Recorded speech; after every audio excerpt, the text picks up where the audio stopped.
How to return parcel using IBAN SA 7/11. Hello guys! Tuturuan ko kayo kung paano magbalik ng parcel sa Shopee. So, ganito po yun. Dito sa iBone, makikita nyo yan. Tapos, ito lang yung pipindutin nyo. And then, pipindutin natin to. Ito eh, ho. And then, yung Shopee. Ito yung sa Shopee. And then, lalagay natin dito yung tracking number. Wait lang. So, ganito na nga. Nilagay ko yung tracking number dito.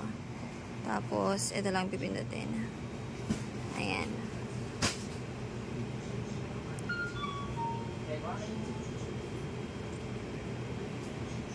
Ayan, may lalabas na maraming ganyan. Kasi ito lang pipindutin nyo. So, tapos, ayan.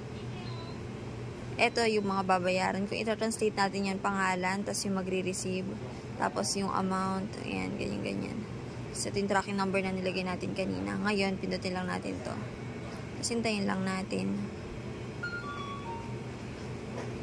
Hintayin lang natin na lumabas yung receipt dito. Ito na. Ayan, ito na.